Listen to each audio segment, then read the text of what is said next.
Welcome back to KCP as TV. मैं मान रखती हूँ कि आप सब खुश होंगे और ये हमारे इस वीक की लास्ट एपिसोड है और हम बात करते कि ओबीडियंस के लिए अपने इंटेलेक्ट को शट करना होगा।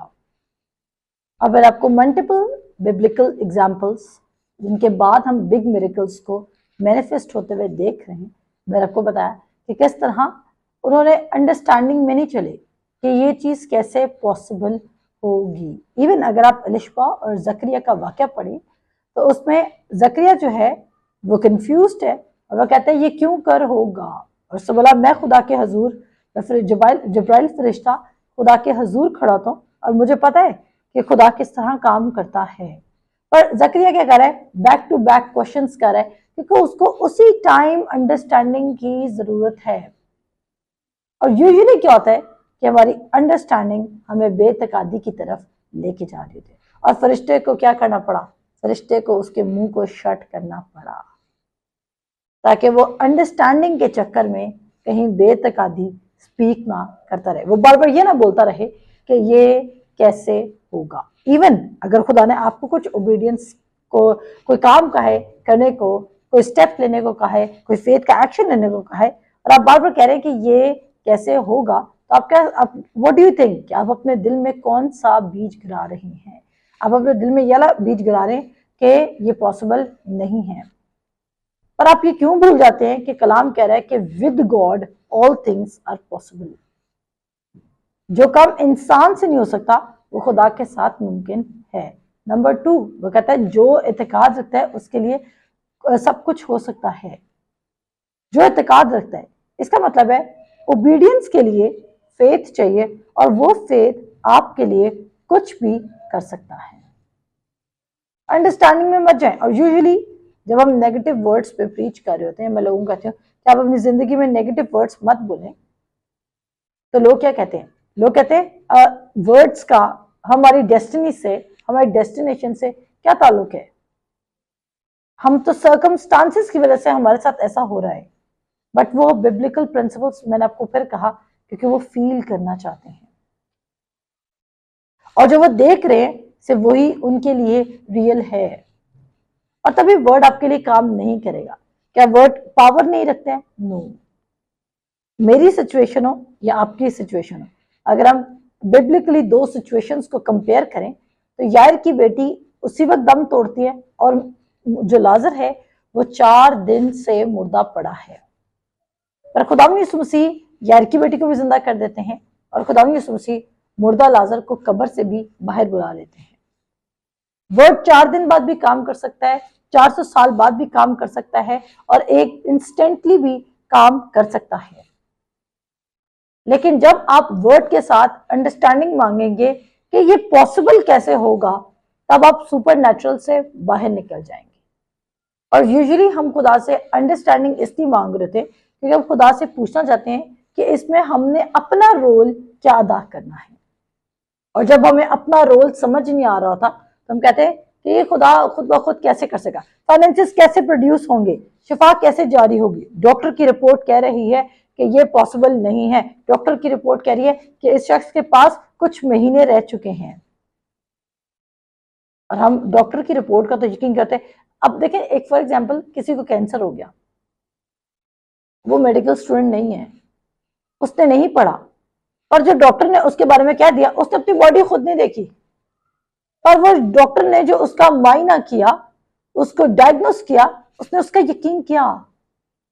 पर जो खुदा का कलाम, जो सब नामों से कलाम, उसने अपने कलाम को अजमत दी, हम उसका यकीन नहीं कर रहे। और हम ऐसा क्यों कर रहे हैं? हम इसलिए ऐसा कर रहे हैं बिकॉज मैंने फिर कहा, हम फील नहीं कर पा रहे वर्ड को। जब हम सिकनेस का शिकार होते हैं तो हम हीलिंग फील नहीं करें, इसलिए हम समझ रहे हैं कलाम काम नहीं कर रहा। क्या आपको मेरी बात समझ आई? हम हीलिंग फील नहीं करे तो इसलिए हमें लग रहा है कि कलाम काम नहीं कर रहा, पर ऐसा नहीं है। ऐसा हो नहीं सकता कि आपने कलाम को डिक्लेयर किया, आपने कलाम पर कायम रहे, ये भी ओबीडियंस है। अगर कलाम कह रहा है कि उसी के मार खाने से तुमने शफा पाई, ये ओबीडियंस में आता है कि आपने कहा कि अगर कलाम ये कह रहा है तो मैं इसका यकीन करके इस पर खड़ा रहूंगा, खड़ी रहूंगी।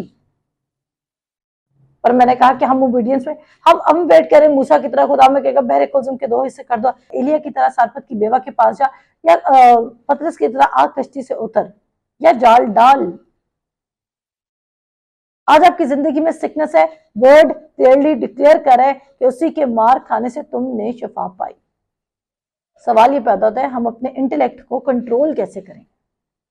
दूसरा करंथियों उसके 10 बाब की 5 क्या कहती है, कहता है हर एक ख्याल को,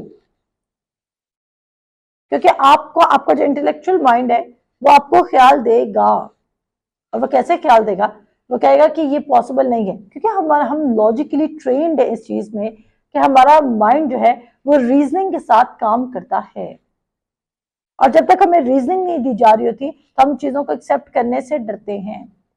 मैंने कहा ये भी अनदर लेवल ऑफ सेटिस्फेक्शन है कि जब तक हमारी ये चीज सेटिस्फाई नहीं हो रही हम आगे स्टेप नहीं ले रहे, और इसका मतलब है हम फ्लैश को ऊपर रख रहे हैं और वर्ड को नीचे रख रहे हैं, और हमने अपने बदन को, अपने इंटेलेक्ट को अपना खुदा बनाया हुआ है। हम अपने इंटेलेक्ट के गाइडलाइंस पे चल रहे हैं, ना कि खुदा के। और कलाम क्या कहता है, मिसाल 3 बाब, तू अपने फहम पर तकिया ना कर। और इसका क्या मतलब है, तू अपने इंटेलेक्ट पर तकिया ना कर। जो तू महसूस कर सकता है सिर्फ वही तेरी रियलिटी नहीं है, बल्कि जो तू शायद देख नहीं सकता। क्योंकि करंथियों के खत में क्या लिखा है, वो कहता है जो चीजें ना आंखों ने देखी, ना कानों ने सुनी, ना आदमी के दिल में आई, वो खुदा ने अपने मोहब्बत करने वालों के लिए तैयार कर दी। और खुदा ने उनको उन पर कैसे जाहिर किया, खुदा के रूह के वसीला से, स्पिरिट के थ्रू आप पर वो चीजें रिवील होंगी। लेकिन आप उन चीजों को कैसे अंडरस्टैंड करने की कोशिश करें, through your senses, through your feelings.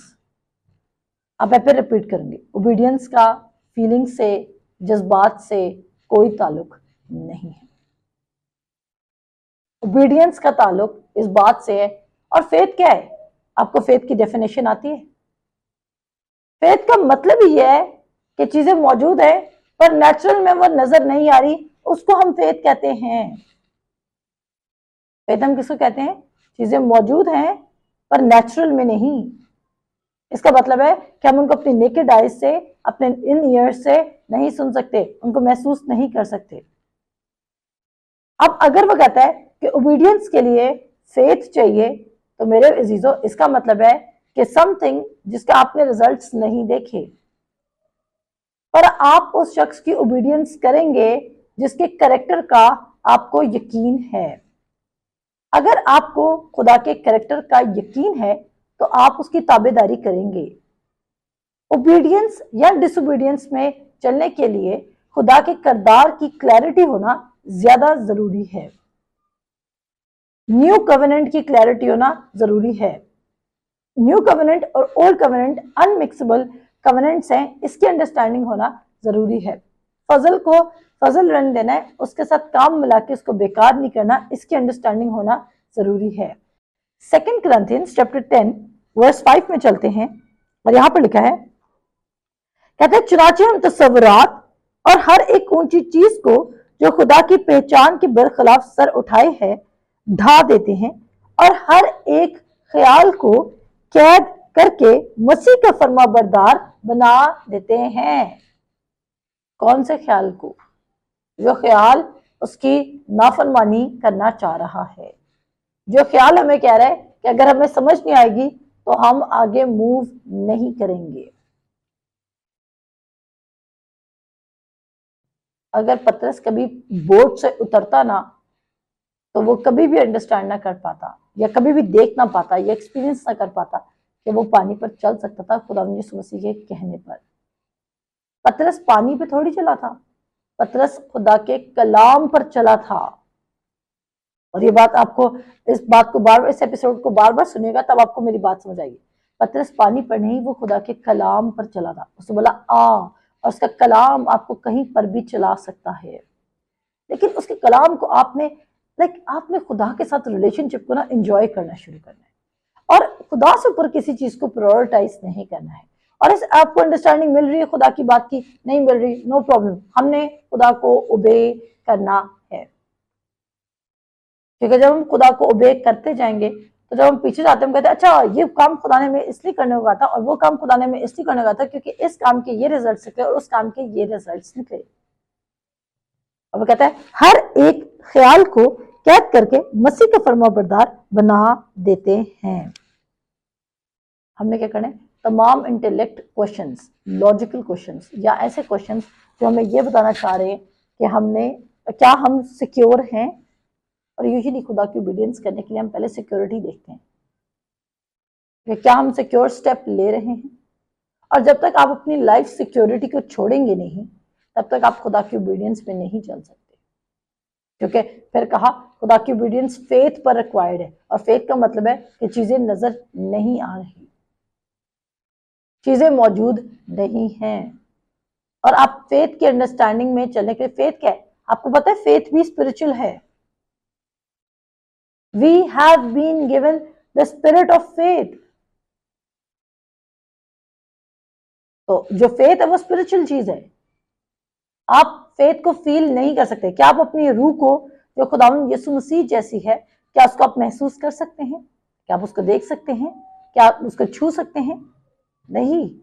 आप अगर अपनी रूह को ना देख सकते हैं, ना छू सकते हैं, ना महसूस कर सकते हैं, तो आप अपने फेथ को भी ये सब कुछ नहीं कर सकते। इसका मतलब फेथ स्पिरिचुअल है और उसको स्पिरिचुअली अप्लाई करना है through the word of God. और फिर आप क्या होंगे, आप दिलेर हो जाएंगे, आप मजबूत दिल हो जाएंगे, आप स्टेप ऑफ फेथ ले लेंगे, और आप ये नहीं सोचेंगे कि आगे का अंजाम क्या है। और अगर आपको अंजाम की परवाह है तो मैं आपको बताती चलूं, खुदा के साथ जरमाया 29:11 यिर्मयाह कहता है ताकि तुझे नेक अंजाम की उम्मीद बख्शूं, एक्सपेक्टेड गुड फ्यूचर, आपको गुड फ्यूचर मिलेगा। मैंने आज तक जिस शख्स ने खुदा की ताबेदारी की है उसको फेल होते हुए नहीं देखा है, और आप भी फेल नहीं होंगे, क्योंकि उसके सारे प्रोमिसेस यस एंड आमेन के साथ हैं। अब हमें हमें हमें मिल चुका है, हमें पता चल चुका है कि उसके प्रोमिसेस यस और आमेन के साथ हैं, फिर भी हम अबंडेंस की तरफ नहीं जा रहे।